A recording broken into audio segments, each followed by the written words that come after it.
Namaste and welcome to the Festival of Bharat. My name is Divyanshi Sharda, your host. At the Festival of Bharat, we believe in having insightful discussions on anything and everything related to Bharat and our precious Indian culture. And with this, I would like to warmly welcome a very special guest for today's show, Ambassador Deepak Vohra ji. Ambassador Deepak Vohra is a special advisor to the Prime Minister of Lesotho, South Sudan, Guinea-Bissau, and the special advisor to Ladakh Autonomous Hill Development Councils, Leh and Kargil. Ambassador ji, namaste and welcome to our show. Namaskar and thank you very much. Thank you, very kind of you. So, Deepak ji, what has been the diplomatic standing of India post 2014 on an international scale? How has it changed? Right. First of all, thank you very much for this opportunity to interact with you and with the millions of people, sons and daughters of India and We're of the truly world honored to have you here. who are watching this program. You've introduced me as special advisor, which is correct. I served as India's ambassador to 6 countries in Africa, and I've served in several others in a junior diplomat's capacity. I've also acted, by the way, in commercial films, and they were all super flops. So I made a career in diplomacy. Considered universally to be the handsomest ambassador that India has ever had, and the smartest Secretary General that the United Nations has never had. You've asked me an interesting question about where we are today in terms of our diplomatic stature since 2014. Let me begin, take you back a little bit. Let me begin with the big challenge that we are facing today, which, as you know, is the second attack of the Chinese virus. We were not prepared. We stumbled, but we have quickly regained control. Because, ma'am, when the going gets toughest, the Indians get going. And in April last month, Prime Minister Narendra Modi told chief ministers, if we work together, our resources won't look scarce. Just as we clobbered virus 1 with an all-of-country approach and united efforts, we'll do it with virus 2. We've faced many challenges to our health in the past, and this is for all those people watching this podcast. You recall we vanquished smallpox and diphtheria and AIDS and poliomyelitis and your skin disease and maternal and neonatal tetanus. All this we defeated. People said India will collapse. We didn't. Dr. Anthony Fauci says, and this was 2 days ago on the 1st of May, to India, hang in there, help each other, things will go back to normal. Sons and daughters of India, of course they will keep the faith. Let me put it to you like this. In the new post-virus world, the big 4 will determine the future of our planet. And from today, we will measure time and eons, not in terms of before the Christian era or Christian era, but in terms of BC, before COVID, and AC, after COVID. The big 4 countries, the first will be the United States, which is in self-correct mode, an amazing ability to bounce back. India, our rise is unstoppable. Russia, which is hurting very badly. And China, which is badly cornered and is barking. So what's going to be the convergence in our brave new world? Today, on everybody's mind, they're not worried about producing motor cars or buying televisions or going to the moon. What we are worried about is healthcare. We are worried about climate stability. We are worried about open sea lanes. These are the 3 trends that will define our new world. Health, medical expertise, infrastructure. We are considered the world's pharmacy, and people are laughing that, look, the pharmacy of the world can't take care of its own health. Of course we can't, because we have sent 80 million doses of our vaccine to other countries. Not that we would not have done it. We do it because that is our philosophy, to help others. China sent its visiting card to 200 countries. The visiting card said virus. We sent ours. It said vaccine. You know, China has given an example of its power, Ms. Sharda, to hurt. We have shown the power of our example to heal.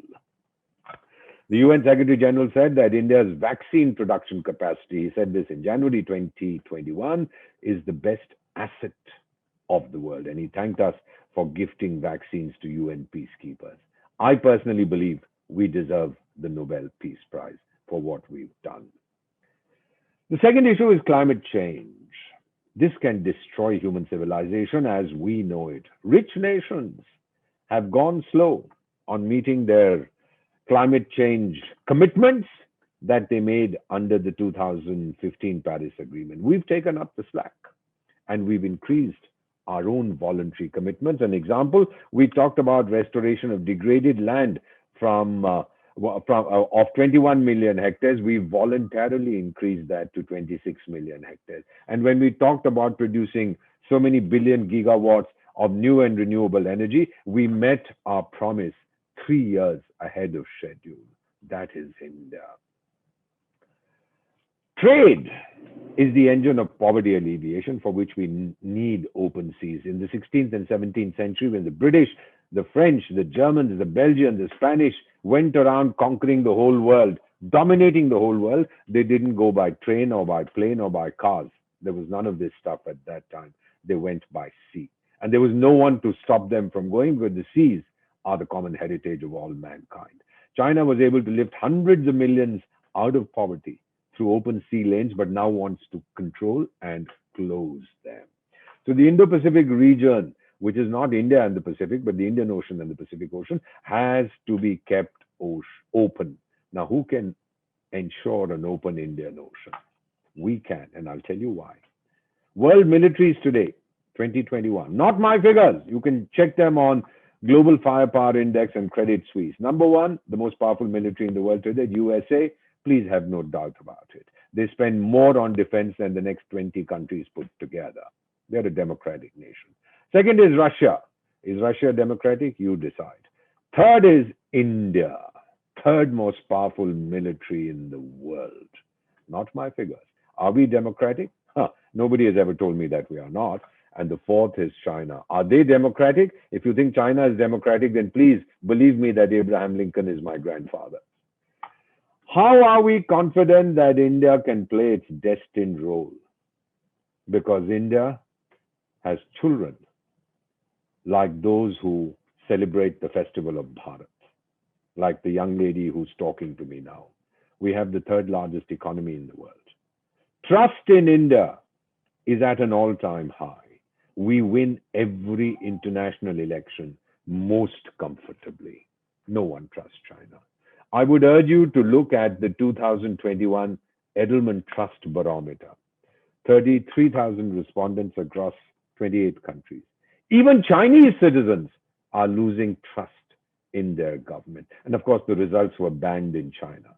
China thinks, like a certain fellow called Joseph Goebbels during Hitler's time, tell lies often enough and people might begin to take them as the truth. So, ma'am, in our new world, hyper-technology will drive everything. What is hyper-technology? Engineered intelligence, machine learning, deep learning, Industry 4. The first industrial revolution was when the steam engine came around and we went in for mass production. The second one, we went in for faster production. The third, we went in for automatic production. And now we are going in for autonomous production, which is what artificial or engineered intelligence will do. Who adapts to new technology easier?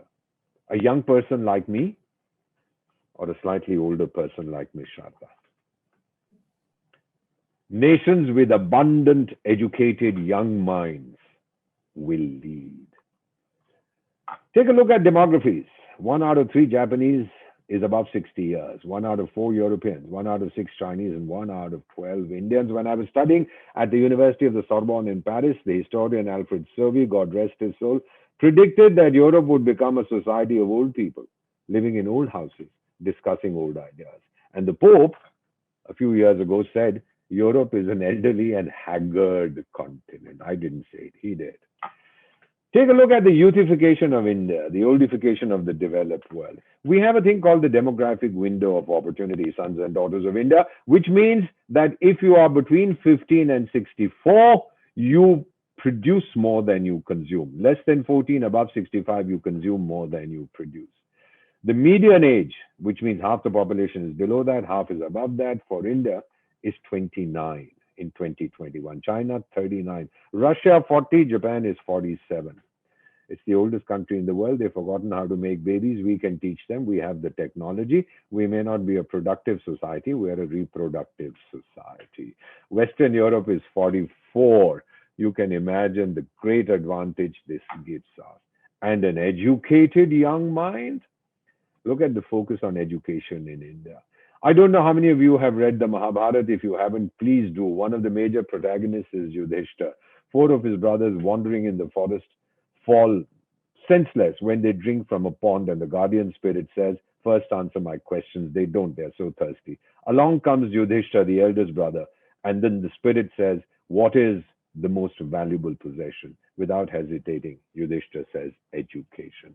10,000 years ago, ladies and gentlemen, we were talking of education while these guys who preached to us were running around naked in the jungles. In 1950, we had 500 universities and colleges. Today, we have 50,000. Yes, I know we don't have them amongst the top 10, the top 50, the top 100 in the universe, etc. But we are able to offer university education to anybody who wants it. Now, I have 1.5 million schools. By the way, as much as is the population of the United States, roughly 340 million, 330 million, we have 340 million students in India today. And just over half, Ms. Sada, are our daughters. Look at it. You want to give me a lecture on women's empowerment? Happy birthday. Do so. From 10% in 1947, our literacy is over 85% today. Probably next year will be 100%. US President Barack Obama, it was in October 2013, told American children after visiting India, I've seen billions of people from India who are competing with you directly, working every day to out-educate and out-compete us. So he came to India twice during his tenure, and once again he came in December 2018. I don't know why he's come so many times. Maybe he has a friend here. We should try and find out. This is the reality of India. May I also now tell you about the years of our humiliation. I'm pushing 70, so I know what we have been through. 1951, 4 years after our independence, we got a wheat loan of 2 million tons from the USA. We did not have enough agricultural production. By 1956, our foreign exchange reserves had collapsed. 1965, 1967, we fought a war. There was drought. We devalued our currency. Mrs. Gandhi went to the USA in 1966 to seek food aid. An American newspaper said, new Indian leader comes begging. Can you imagine our humiliation? We made the largest imports of wheat in the history of mankind, 9 and 11 million tons. Some people live hand to mouth. We were living ship to mouth. And we were told, don't eat dinner on Mondays to conserve cereals.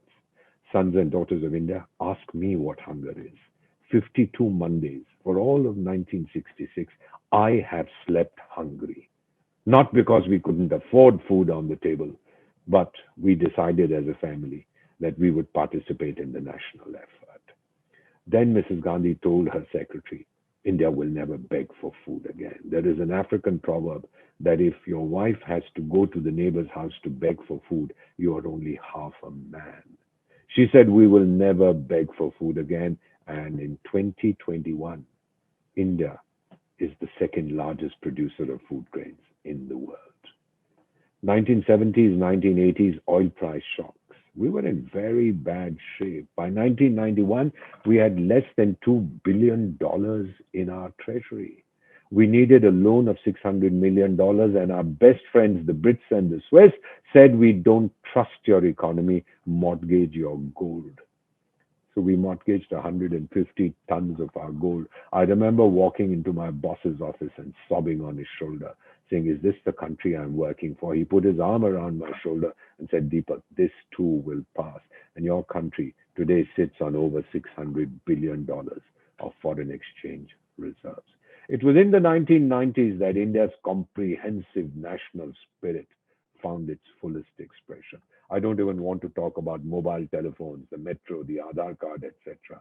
The IT prowess of India's companies. You all remember the Y2K bug, how we sorted it out. One of the proudest moments was, for me, was when Tata's acquired Jaguar Land Rover, which is now Indian. Space technology, we are the best in the world. And from 2003, we do not take foreign aid. 2004, the tsunami, we handle it totally ourselves. In fact, we helped other countries. We were the leaders in this. We mobilized 32 ships and 5,500 sailors in less than 48 hours. And they went off to Sri Lanka, to Indonesia, to Maldives, wherever they were required to go, to Bangladesh, to Myanmar to help. 2019, we smoked the terrorists out of their holes in POK and in Pakistan. And if I may say something in India, हमारी फितरत है, as our Prime Minister said, मुझे सताओगे तो मारूंगा आपके घर में घुस के. That is what we proved to the world. Last year in 2020, we smashed China's nose. He is running scared of us. And in 2021, we have healed the world with our vaccine. We had the Swachh Bharat movement, which eliminated open defecation. We had the Beti Bachao, Beti Padhao movement. We had digital economy. I would urge you to read a book published 3 years ago by an American diplomat, Alisa Iris. The book is called Our Time Has Come. Bill Gates, I'm sure you've heard of this character. In December 2020, at the Singapore FinTech, he said, if people are going to study one country right now, look at India. Things are really exploding there, and innovation around that system is phenomenal. You know, we're supposed to be a poor country. Our total private wealth is US dollars 8.2 trillion. A trillion has 12 zeros, the sixth largest in the world. According to Global Wealth Migration Review, we're just behind the UK and Germany. And what are we spending it on? Number one, we are spending it on looking better, ma'am, Miss Sada. I'm sure you go to a beauty parlor. I do indeed. I go to get my hair cut. Unfortunately, my barber is closed because of the lockdown in the nation's capital. So please excuse my unruly hair. I'm not, and normally I'm much better coiffed, as they would say. So we spend a lot of money. That's why we win every Miss Universe, Miss World title. By the way, we have 650,000 towns, villages, and cities in India, and I have 1.5 million beauty parlors. Then we are eating better. Well, we have McDonald's and we have Domino's and we have Zwiggy, Piggy, and we have Zomato, Tomato, whatever. That's not eating better, but it certainly people have the opportunity and now the option to eat whenever they want by not cooking at home. We are living better, traveling better, communicating better. We are feeling better, and of course, we are studying better. Rising global profile. 2015 yoga resolution. We introduced it in the UN. It was co-sponsored by 177 out of 193 UN members, largest ever, the largest in UN history. I was listening to the speeches, and a European ambassador said, my country supports the yoga resolution because India is the spiritual mother of all mankind. What a beautiful thing to say. In July 2015, we evacuated thousands of nationals from 41 countries. From Yemen, we were the only countries allowed to do so. The only country. In fact, the Yemenis said no British, no French, no Germans, no Italians, no Americans, no Russians, no Chinese, the Indians, because we trust them. That same year, I was in France in November. The French immigration officer at Charles de Gaulle Airport, he looked at my passport. He said, Ambassador of India? I said, yes, I am indeed. And he said, well, you brought 200 Frenchmen out of Yemen. I said, if we made a mistake, we'll take them back. He smiled at me and he said, thank you, India. 1969, Sons and Daughters of India was not easy for us. We were invited to the founding conference of what became the Organization of Islamic Cooperation. We went there, but then we were not allowed to attend the function because Pakistan threw a fit. We were thrown out. And then 50 years later, when they had their 50th anniversary, we were invited to their foreign ministers conference in UAE as guests of honor. And Pakistan said, if India comes, we will not attend, and were told, we don't want you to attend, you stay home. Of course, they came running there and waited outside till we had finished. Yes, of course, we are poor and starving. In September 2019, your Prime Minister goes to Vladivostok for the Eastern Economic Forum. And when he hears that Russia is facing foreign exchange pressure because of Western sanctions, your country offers $1 billion loan, $1 billion soft loan to the people of Russia. Because the Soviet Union, the Russians had stood by us, we stand by them. When anybody is in trouble, the helping hand that reaches out first is that of our country, ladies and gentlemen. Some of you might remember the 1999 Kargil conflict, and I'll tell you a true story. This young boy went to register for the army. He was lame in both legs. He had lost both his legs below the knees because of a train accident. When he was told politely that, son, you are physically challenged, you can't join the army, his response was classic. He said, I have come to fight the enemy, not to run away from the enemy. Look at the spirit of India. Sons and daughters of India, who can stop us? We are destined to go higher and higher.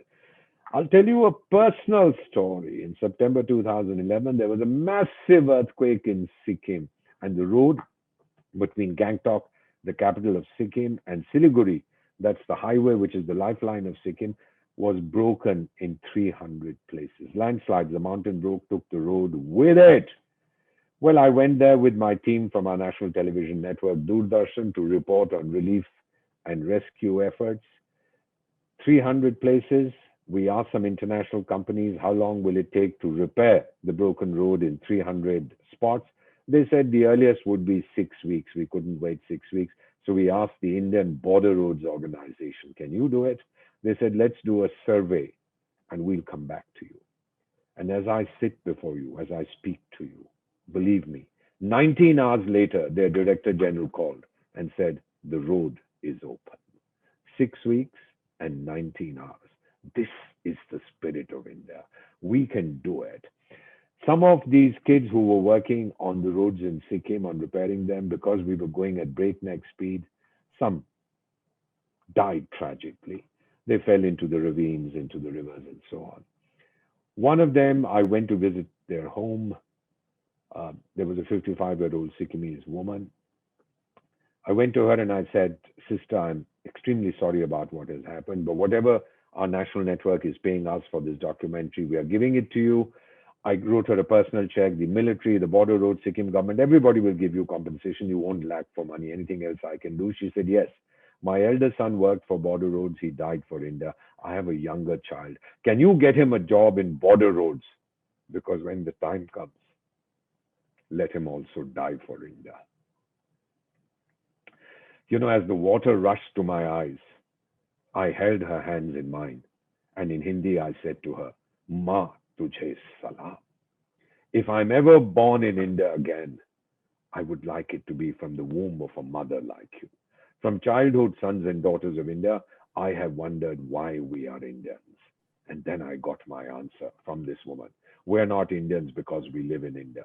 We are Indians because India lives in us. 15% of the world that ruled the other 85% for 200 years, now they face disruption, depression, loneliness. The developed countries, the old world, UK even has a minister for loneliness. They claim to have 9 million lonely people, many of them rich widows. I said, can I come to help? They said, well, we are lonely, but we're not that lonely. Deloitte carried out an attitude survey 2020 of millennials and Gen Z, born between 1983 and 2003, who are now coming of age. 43 countries. Indians, the most optimistic and positive. Top priority, nice house, lovely marriage, good job, big car, but more than that, make an impact on society. And Goldman Sachs says that India's story will be one of the most compelling in the world. It will be shaped by India's 450 million Gen Z. Never, never, never again, Ms. Shraddha, for too long have others written India's destiny. We remember our past. We made mistakes. Never, never again. We will make a commitment to ourselves. We will write our future ourselves. No one else will write it for us. I touch my ears. I ask God to forgive me for daring to suggest that we will write our future ourselves.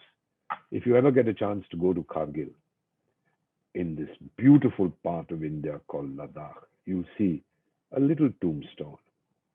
I built it myself. It has my name. It's at the foot of a statue, a huge statue of the Buddha. Kargil is a Muslim area. There's a magnificent statue of the Buddha hewn into the hillside. It says Deepak Vohra, Indian. 1951, the year I was made in India, to eternity. And below that, in my own hand, it says, scattered in the dust, silent I remain.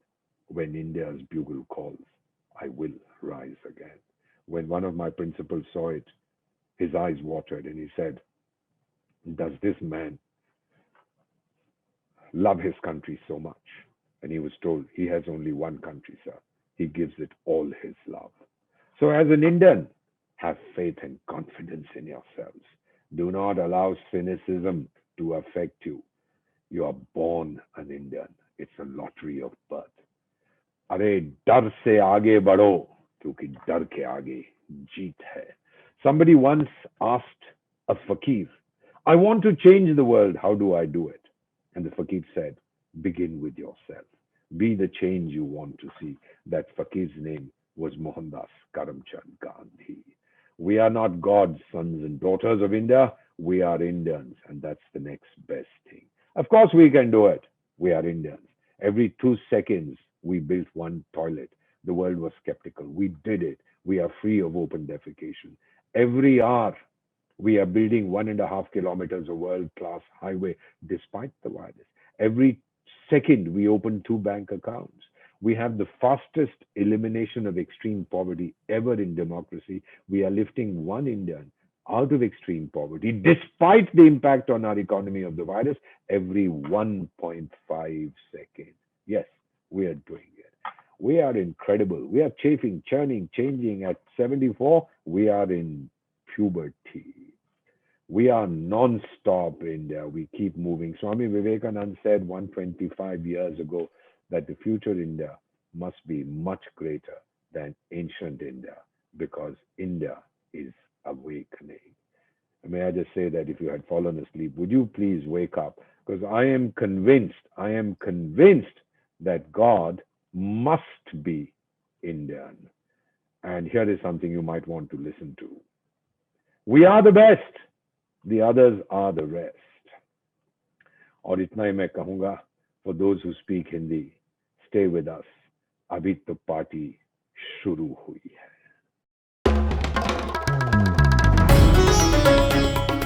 Namaste. We hope you enjoyed this Chitti Media content. Please remember to subscribe to us and switch on the notifications for this channel. For our other social media links, more content, and to support our work, please visit citti.net. Dhanyavad. Namaskar.